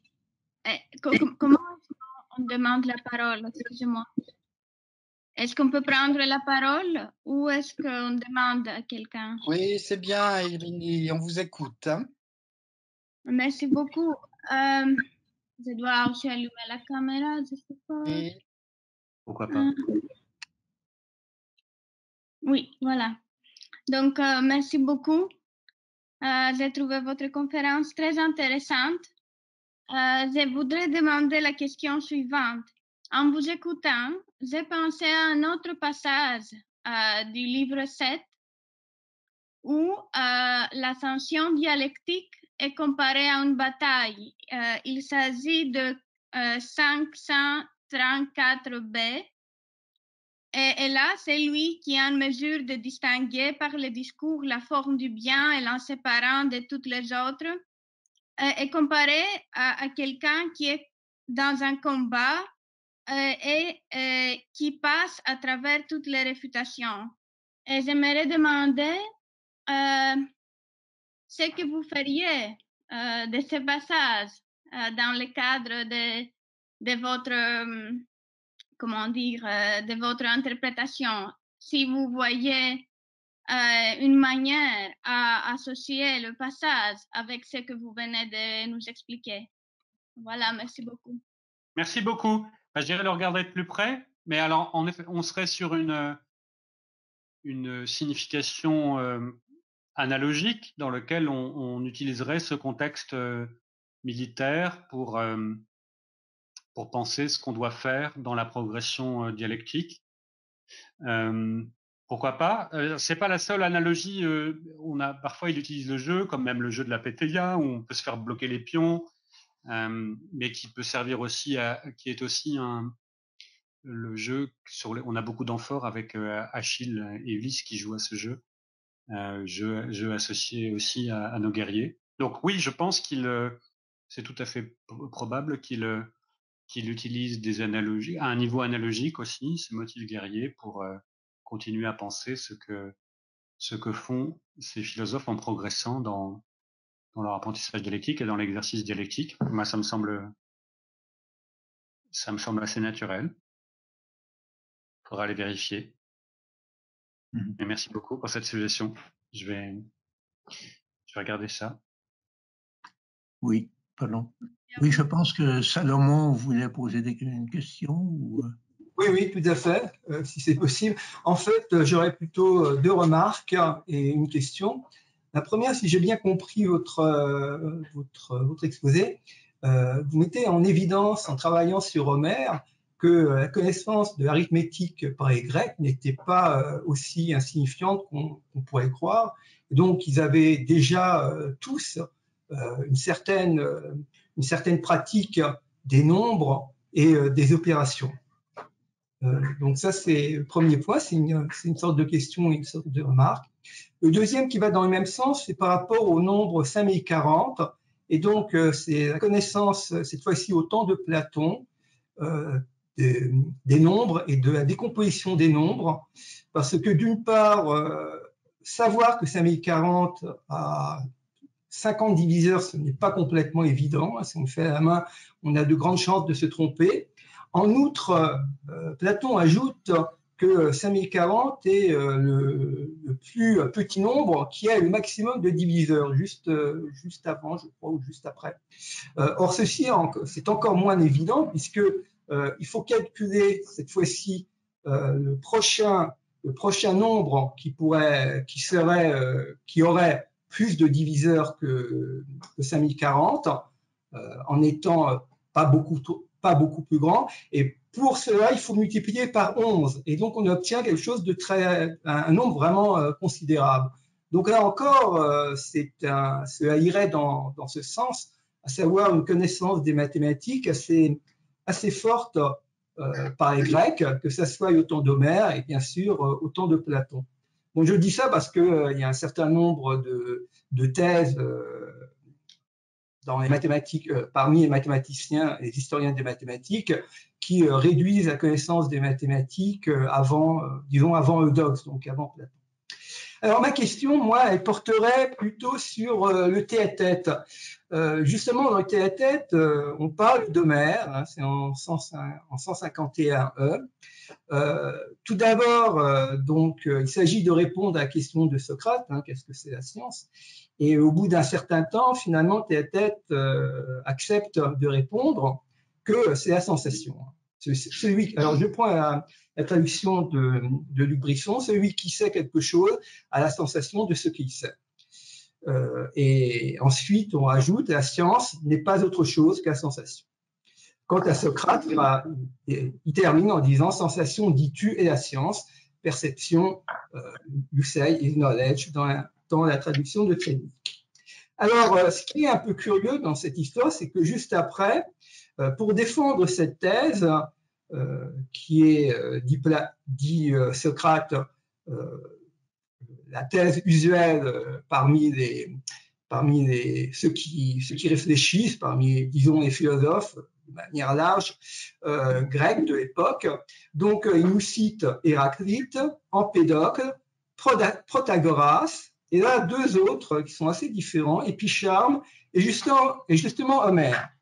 Or, dans le cadre guerrier dont vous avez parlé, Homère devient un général de cet ensemble. Alors, ce que je voudrais savoir, c'est comment vous interprétez ce passage, d'autant plus qu'un peu plus loin, finalement, Protagoras-Socrate ou Socrate-Protagoras, puisque à ce moment-là, Socrate devient un Protagoras et inversement, reproche à son adversaire, donc son adversaire, c'est le premier Socrate, d'argumenter, alors je cite, à coup de c'est plausible, c'est-à-dire de eikos, au lieu de démontrer à la manière mathématique. Ça, c'est donc dit un peu plus loin, donc quelques pages plus loin, 162. Donc, j'aimerais savoir ce que vous pensez de ce passage. Merci beaucoup. Alors, moi, je suis très intéressé par vos premières remarques, mais en fait, je travaille sur ces textes et je dois aller les présenter. J'ai très peur, d'ailleurs, en mai, j'ai des collègues d'ethno-mathématiques. Et puis, je devais aussi aller le présenter chez Karim Shamla pour comparer ça avec les mathématiques fiscales chinoises.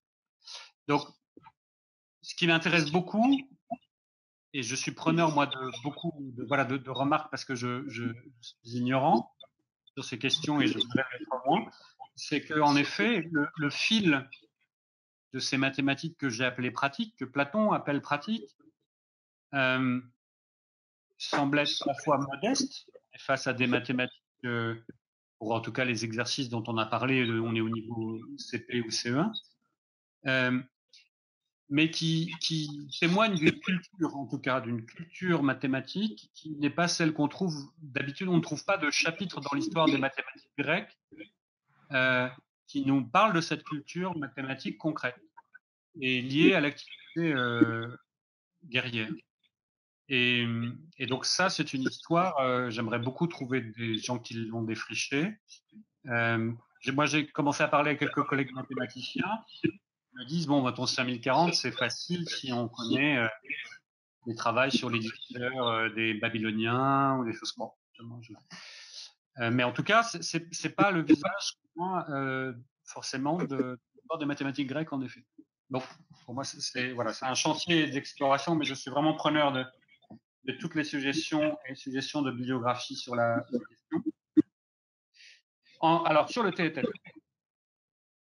Alors, moi, je pense que les usages d'Homère sont multiples et variées chez Platon. Donc on a le monument Homère, monument de la culture grecque, et dans lequel dont dépend à tel point l'éducation des Grecs. Et donc probablement le but, c'est ce que dit la Barbe, mais c'est ce que dit aussi le Brisson, qu'il a voulu prendre la place d'Homère, rivaliser. Et le terrain est très très large. Et pour moi, les mathématiques militaires, c'est un petit point. C'est seulement un petit point. Il est récurrent, puisque dans Lyon, on s'arrête à la fin. Alors dans Lyon, on a un catalogue d'usage d'Homère, avec des pratiques d'Homère différentes. Entre la première partie, on fait un commentaire encyclopédique en prenant Homère comme quelque chose qui est parti de tout ce qu'il y a dans l'univers. Et c'est, à mon avis, votre texte du tête-à-tête, il relève de ça. Mais j'y reviens tout de suite. La question de l'inspiration. Ensuite, on a un échange dialectique à coups de citation d'Homère et d'interrogation sur les technailles chez Homère, qui semble évoquer davantage de discussions savantes, de grammairiens ou de sophistes. Et puis, on a à la fin de cette discussion le fait que la dernière chose à laquelle il tient, qui devait s'identifier à une techné dans Homère, je ne comprends toujours pas, Lyon, de ce point de vue, pourquoi il ne choisit pas Démodocos de se réfugier au moins sur la représentation d'un rhapsode d'Homère. Non, il dit que s'il a appris une chose dans Homère, ben, il pourrait être général d'armée. Donc, on a cette présence, je pense même culturelle, de l'idée qu'on peut dans Homère apprendre à être un chef de guerre. Donc, quelqu'un des points, et c'est celui que je reprends ici dans le livre 7, on a aussi à la fin de... Et le passage vers lequel vous m'emmenez là dans le tête-à-tête, on est simplement, on prend Homère comme celui qui a parlé d'océan générateur des dieux pour être en effet la citation qui couronne tout le passage sur le mobilisme universel. Mais là, on est dans la première partie de Lyon. C'est le moment où on se dit comment parler du poème, de quoi parle-t-il. Et le poème, si on ajoute Homère et Hésiode, on a un programme de cosmogonie et de cosmologie et de description de tout ce qu'il y a dans l'univers, des dieux jusqu'aux hommes. Donc, ça serait, voilà, je verrais cet usage-là dans ce passage, plutôt. Voilà. Donc, vous avez d'autres questions? Oui, Luc, j'aimerais m'entretenir quelques instants avec Arnaud. Revenir sur le texte 4, qui est un texte très singulier, puisqu'il rapproche, il conjoint donc l'art militaire, la guerre, non seulement avec les mathématiques, mais à travers les mathématiques, avec la philosophie de la nature, ainsi qu'avec la métaphysique, se dégager du devenir, se tourner vers la vérité et vers l'être. Voilà. Et c'est cette constellation qui mérite peut-être un moment l'attention. Alors, ma première question, c'est, jugez-vous que la philosophie platonicienne se prête de façon privilégiée à la métaphore militaire, que la guerre a quelque chose à voir avec la question de la philosophie de la nature et la question métaphysique, cette gigantomachia perites uticias, l'utilisation d'un terme militaire pour dire le différent fondamental sur l'être. Ça, c'est ma première question. Le deuxième point, c'est plutôt une remarque un peu piquante. Vous avez dit, c'est très intéressant pour comprendre la position politique de Platon, qu'à ses yeux, le commerce dénature les maths, ce qui n'est pas le cas de l'art militaire. Alors, si on voulait appliquer Platon aujourd'hui, comme certains de nos collègues le font, eh bien, on serait amené à une conclusion qui certainement déplairait à ses collègues. C'est-à-dire qu'aujourd'hui, le commerce, ou plus exactement les maths financières, jouent un rôle important dans le déploiement des mathématiques. Je ne reviens pas sur l'importance des travaux de Mandelbrot dans la construction des algorithmes financiers qu'utilisent les opérateurs boursiers aujourd'hui. Bon, ça, c'est quelque chose d'important, de très connu. Donc aujourd'hui, il faudrait dire l'inverse, sans doute, que les maths financières contribuent au développement des mathématiques, et il faudrait renverser l'opposition entre commerce et guerre, entre paix et guerre, etc. Enfin, vous connaissez les analogies qui traversent l'histoire des idées politiques depuis Platon et bien avant.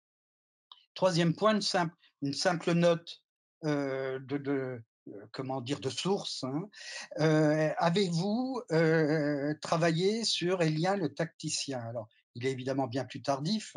C'est un théoricien de l'époque de l'âge d'or de l'Empire, de Nerva, de Trajan, mais qui met en place des modèles d'organisation militaire qui utilisent évidemment une approche mathématique, métaphysique aussi, si on considère que la diathèsis et la taxis sont des mots importants de la métaphysique. Voilà. Merci beaucoup. Alors, pour commencer, la métaphore militaire. J'ai l'impression que chez Platon, mais je me trompe peut-être, c'est juste une impression, elle est avant tout morale. C'est-à-dire que il y a le thème de la victoire et de la défaite contre soi-même.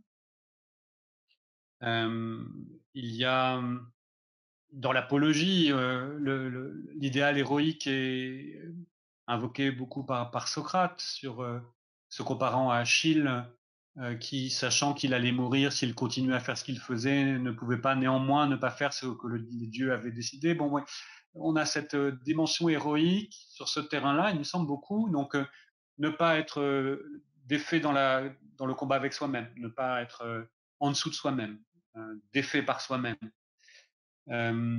Les comparaisons avec les héros homériques que Socrate emploie dans l'apologie. On a aussi, alors, là on atteindrait le cosmique, mais dans sa dimension providentielle, quand on va dans le livre des lois, on a une description, donc on a les 10 mouvements, on a l'âme du monde, etc. Mais alors là où Platon pourrait utiliser l'analogie du général cosmique, qui, à mon avis, moi, se trouve chez certains présocratiques, mais chez Platon, il a plutôt pour ça une âme du monde assez paisible, qui n'est pas vraiment décrite comme un chef de guerre. Il a un artisan, typiquement aussi dans le Timée, qui nous emmène dans un autre registre d'analogie que la guerre. Néanmoins, elle revient dans la réfutation de l'impiété dans le livre 10. Au moment où on veut faire comprendre aux jeunes impies qui pensent que les dieux nous négligent, on a une vaste, quand on nous dit que là, on sera remis à notre place en fonction des devenirs 903, 904, 905, qu'on s'est infligé par nos fréquentations. Et là, il y a une vaste description des dieux, de leur armée dans lesquelles nous sommes en lutte avec le mal et des armées de la vertu et du vice qui s'opposent.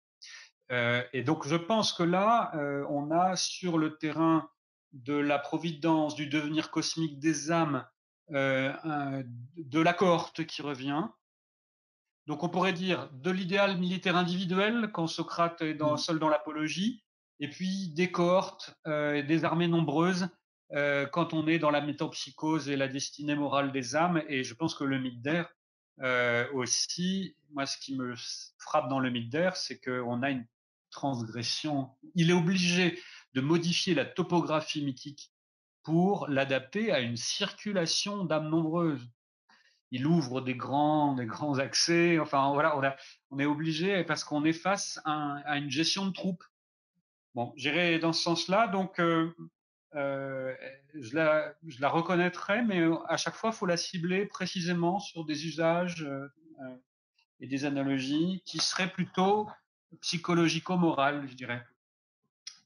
Deuxièmement, sur le commerce, oui, alors bien sûr, les mathématiques financières n'auraient pas l'assentiment probablement de Platon.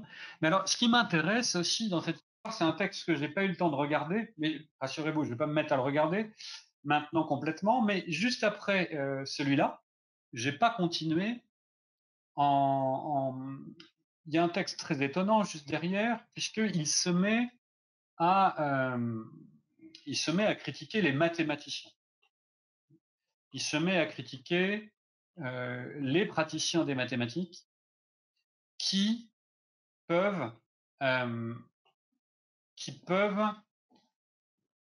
faire des choses pires que les ignorants.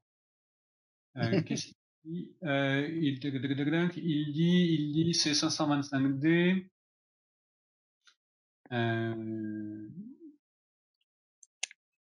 Voilà, où il nous explique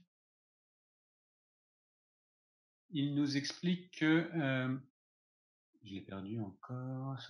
Donc, si on sein de l'unité, ils se mettent à rire, ils ne l'acceptent pas. Non, c'est le moment où ils utilisent des... C'est Tetragonizane, là, où il dit que les spécialistes des mathématiques ont ces manies détestables de manier leurs objets mathématiques comme s'ils maniaient de produits pratiques. Et de nouveau, c'est à des pratiques commerciales ou à ce genre d'utilité qu'il renvoie à cette dérive utilitaire des mathématiques. Donc, ce que je note juste, c'est que à chaque fois que l'on doit vilipender un détournement pratique des mathématiques qui empêche de les utiliser pour la conversion, en tout cas, on épargne les pratiques militaires. Oui, mais c'est ça qui est intéressant, Arnaud, parce que finalement, c'est pas l'opposition entre le pratique et le théorique qui est mise en cause. C'est une opposition entre un bon pratique et un mauvais pratique. Oui, c'est ça. Et effectivement, cela nous renvoie à des partages idéologiques qui traversent toute l'histoire des idées politiques jusqu'il y a peu de temps. L'opposition société commerciale, société militaire, dont on n'est peut-être pas sorti finalement. Oui, peut-être. En tout cas, oui. Il y a, donc, je suis d'accord, et ça se redouble dans la condamnation du vocabulaire des professionnels, qui doivent faire attention à ne pas rendre concret leur vocabulaire, pour ne pas à nouveau faire comme s'ils étaient des commerçants au lieu d'être des mathématiciens. Et alors donc finalement, Élien le tacticien, non, il faut que je lise. Moi pour l'instant j'ai vu. C'est d'un intérêt considérable, Arnaud. Mais oui, non, mais je débroussaille là sur ce terrain, et donc moi j'ai lu que pour l'instant j'ai fait des études de vocabulaire juste sur des descriptions de batailles chez Xénophon, chez Thucydide, mais pas chez des gens après, en effet, et ça doit pouvoir jeter une lumière rétrospective importante. Oui, donc, et Élien est un théoricien des phalanges macédoniennes, et si vous voulez, l'organisation à travers des notions de diathésis ou de taxis est extrêmement important. Voilà. Merci beaucoup, je vais aller voir ça. Voilà. Donc, il nous reste une quinzaine de minutes. Il y a d'autres questions Est-ce que vous me permettez encore? C'est encore Irini. Oui, bien sûr, oui. Merci beaucoup. Oui, à propos de la question du rapport entre la guerre et la philosophie encore, parce que c'était le sujet qui a attiré mon attention aussi. Voir le passage 4 que vous venez de mentionner. Ouais. Je n'ai pas insisté quand j'ai posé ma question, mais c'était justement mon idée que le philosophe, d'une certaine manière, se substitue au guerrier homérique. Et donc, il y a une rivalité entre le guerrier homérique et le nouveau guerrier platonicien qui est le philosophe. Mais notamment là où on lit «O imeteros phylax polemikos και philosophos», eh bien là, c'est vraiment, ça m'a directement fait penser au Timée, où la déesse Athéna est dite philopolemos et philosophos. Donc, il y a peut-être deux branches. Une branche morale qui concerne le combat pour devenir vertueux. Et puis, il y a la branche qui concerne la dialectique, Donc, l'aspect pratique de la philosophie et l'aspect très théorique qui a à voir avec l'organisation du monde intelligible. Donc, oui, c'est... Oui, oui. Donc, Homère est derrière tout ça. C'est possible. Non, c'est intéressant. Je vous promets d'explorer dans ce sens. Voilà. Mais d'autres questions? Oui, j'aurais voulu poser une question. Louis Bertrand. Oui. Je dois avouer que je n'ai pas bien compris ces 3 exercices du texte 6. OK. En particulier l'exercice numéro 2. Ah oui. Je ne vois pas très bien de quoi il s'agit sur le plan mathématique. Leur pertinence mathématique frappe pas immédiatement l'esprit. Là, on parle d'exercices inventés pour les enfants. Bon, donc on leur fait vraiment manier des choses. Je pense qu'on pourrait même le tenter à la maternelle. Ça nous ferait peut-être monter dans les classements. Nous ne sommes pas bons en ce moment. Donc, le deuxième exercice, s'il faut que on sache mettre en paire les gens qui vont se battre à la lutte. Alors, est-ce qu'il faut imaginer... L'exercice peut être très simple. Par exemple, j'ai 2 équipes, une de 12, une de 13. Et si je dois décider que, allez, on va se battre là en simultané, je mets en paire un élément de la première équipe avec la deuxième et j'en ai un qui va rester assis. Ça devient plus compliqué s'il faut faire en sorte que, à la fin de l'exercice, tout le monde se soit battu. Et dans quel ordre ça va se faire, ou tout le monde battu avec tout le monde. Là, d'un point de vue moderne, on pourrait même se dire que c'est un exercice qui pourrait devenir un exercice d'initiation à la combinatoire. Bon. Et donc, voilà, on commence à voir, c'est un exercice simple, on se dit comment on fait des paires à partir d'un groupe ou de plusieurs groupes pour savoir si tout le monde va jouer ou s'il y a des gens qui vont rester sur le banc. À ce niveau de simplicité, un enfant très jeune peut le faire pour voir si, tout simplement, ça permet de savoir si on a un nombre impair ou impair. Oui. Ah oui. Ah oui. C'est l'interprétation que nous avions avec Jean-François sur ce texte. C'est une façon de distinguer entre le pair et l'impair. En utilisant dans la boxe et dans la lutte. Voilà. Ce qui m'a intéressé beaucoup, moi, en pensant au texte d'Agamemnon, c'est que vous avez cette méthode de dénombrement par appairement. Si j'appaire à un Troyen avec chaque groupe de 10 Achéens, ce qu'on appellerait, nous, une application, enfin, c'est comme ça que Cantor se met à compter ces ensembles. On attribue à chaque entier naturel un élément de l'autre ensemble. Bon, voilà, vous prenez des Troyens et des Achéens, ou des paquets de 10 Achéens, et on fait une attribution. Et je pense que pour eux, c'est assez facile de penser ces appairements parce que c'est la même chose que ce qu'ils font tout le temps dans leur pratique de distribution. Donc, et c'est comme ça que c'est fait dans le texte sur 5040 d'ailleurs. On décide que chaque homme a un lot.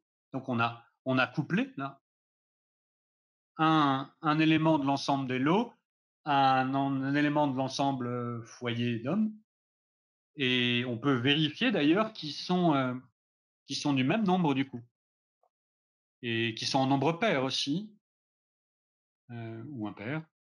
S'il y en a un qui n'est pas appairé, c'est qu'il y a un problème, il y a un nombre impair.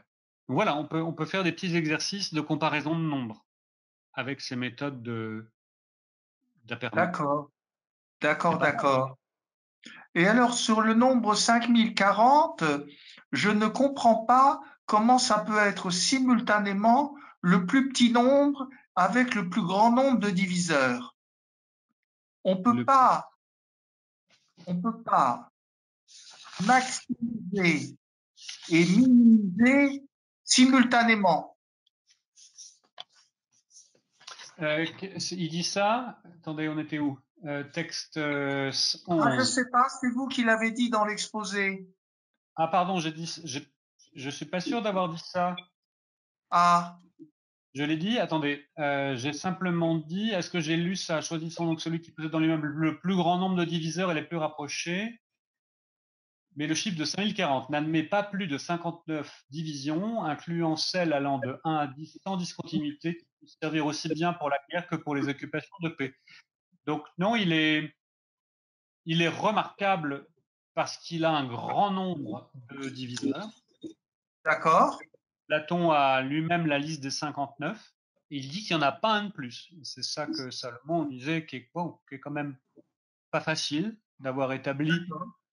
Moi, il me semble qu'on le voit en traçant le tableau, c'est-à-dire que mon tableau, et à un moment, il se retourne.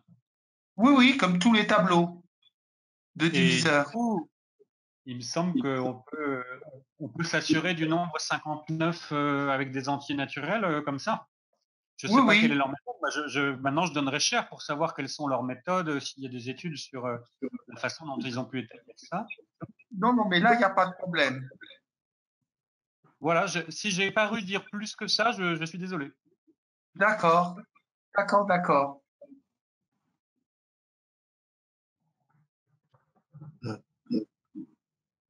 D'autres questions? Oui. Oui, je voudrais intervenir, pas pour une question, mais pour répondre justement à la question précédente. En fait, j'ai pas eu le texte des lois sous les yeux, mais effectivement, il dit, c'est moi qui ai dit que c'était le plus petit nombre, c'était le plus petit des nombres qui ait autant de diviseurs. Justement, là, c'est un problème mathématique, c'est un problème de mathématiques qui n'est pas du tout trivial. C'est pour ça que je disais que c'était intéressant de voir ce qui se passe. Parce que pour savoir ça, il faut décomposer les nombres en facteurs premiers. 5040, c'est facile de décomposer puisque c'est factoriel 7, donc c'est le produit de tous les 7 premiers nombres.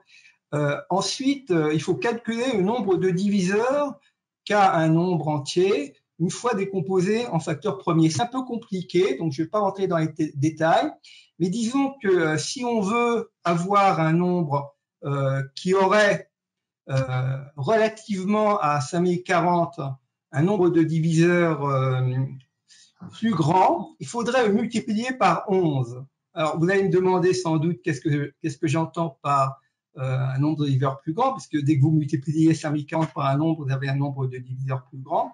Disons le rapport entre le nombre de diviseurs d'une part et d'autre part la grandeur de ce nombre. Alors, si vous voulez des précisions encore, eh bien, il faut remarquer que si vous calculez le nombre de diviseurs d'un nombre, si vous voulez calculer le nombre de diviseurs d'un nombre, vous devez le décomposer en facteurs premiers. Et ensuite, vous regardez chaque facteur premier qui intervient plusieurs fois et vous devez multiplier par ce nombre de fois auquel chaque facteur premier intervient, plus 1. Vous voyez? Donc, si vous regardez les nombres qui vont paraître après 5040, vous allez obtenir un 5040 multiplié par 8, mais 8, c'est 2 fois 2 fois 2, c'est 2 au cube, et donc il rentre dans le premier 2. Ensuite, vous allez avoir 5040 multiplié par 9, mais 9, c'est 3 au carré, il va rentrer dans 3. Et donc, si vous voulez arriver au prochain nombre où il y a un nombre premier nouveau qui intervient, c'est 11. Voilà l'idée qu'il avait derrière. Mais on est d'accord que Platon, lui, il n'a pas l'air de savoir ça, il n'a pas l'air de savoir faire comme ça. Il a l'air de savoir, je n'ai pas le texte des lois, mais il me semble bien qu'il dit que si on veut trouver un nombre qui ait plus de diviseurs, on va devoir aller beaucoup plus loin. Je ne l'ai pas là, mais bon, je vais regarder, c'est ce dont il me souvient. Par contre, puisque j'ai la parole, enfin, il va falloir terminer, mais si j'ai la parole, je voudrais revenir à la question de tête-à-tête. Et donc, je voudrais vous demander si, pour vous, ça ne paraît pas, dans la manière dont vous avez présenté le rapport entre Homère et Platon, un peu paradoxal qu'une thèse philosophique du genre la science égale connaissance, la science égale perception, soit ait pour chef Homère plutôt que Protagoras, Héraclite ou un autre. Mais est-ce Est-ce que Homère est le chef de ça? Moi, je le vois. Il dit c'est le général de l'armée. Hein. Il dit qu'il y a une armée gigantesque, donc il cite Protagoras et Héraclite, hein, c'est l'histoire du flux dont vous avez parlé. Donc il y a une armée, il dit qu'il va devoir s'opposer à cette armée, dont le général est Homère. Oui, oui, tout à fait, il y a cette métaphore guerrière. Oui, bien sûr, mais Homère n'apparaît que pour parler du mobilisme, on est d'accord? Oui, tout à fait, dans le flux, il parle du flux et il range donc toute la bande dont j'ai parlé à partir de la thèse dite par Théétète, à savoir la science égale perception. Il ne faut jamais oublier que le flux, ça intervient dans le cadre de la science égale perception. Bien sûr, mais on pourrait dire qu'il y a un tiroir là. C'est que donc on a le phénoménisme de Protagoras et qui nous amène à la définition de la science par la perception de Théétète. Et on tire le tiroir du dessous, qui est le mobilisme, et on va voir dans la longue élaboration jusqu'à 186 que ce mobilisme, si on le comprend de manière radicale, est la seule ontologie qui permette de rendre le phénoménisme vrai. C'est parce que tout change à chaque instant que seul sera vrai ce que je sens au moment où je le sens, mais même ça, quand on va rendre encore plus radical le mobilisme à partir de 186, c'est-à-dire au moment où on va faire que ce que je sens au moment où je le sens est soumis au flux. Donc ce que je suis en train de sentir a déjà changé, ce n'est plus une sensation de la même nature. Bon bref, donc je distinguerai quand même les deux tiroirs entre le phénoménisme et le mobilisme qui vient le soutenir. Et je note juste que notre général homérique, il vient avec la troupe mobiliste et que ça, au fond, vous pouvez peut-être, on peut le rapprocher si on vient à mes diagrammes initiaux. Vous voyez que le cratyle n'est pas le moindre des lieux d'affleurement d'Homère dans le corpus platonicien et que le mobilisme qui court dans les noms, on va souvent aller le chercher dans des étymologies qui nous renvoient à Homère. Donc Homère peut être mobiliste plus que phénoméniste, même s'il l'est peut-être aussi, j'en sais rien, mais là, mobilisé comme mobiliste par Platon. Enfin, tout ça signale l'intérêt qu'il y aurait à passer beaucoup plus de temps à parcourir tout l'Homère de Platon. Voilà. Vous voulez prononcer cette phrase à 59? Oui. La pierre. Voilà, voilà qui forme une belle conclusion. Arnaud, je vous remercie à vous ainsi qu'à nos auditeurs de cette séance passionnante et par bien des côtés inédites par ces thèses et ces hypothèses. Nous vous donnons rendez-vous au 4 janvier. Nous écouterons Suzanne Husson nous parler des animaux non humains et des animaux humains dans la République. Et en attendant, nous vous souhaitons de joyeuses fêtes. Voilà, à très bientôt et merci à tous. Au revoir.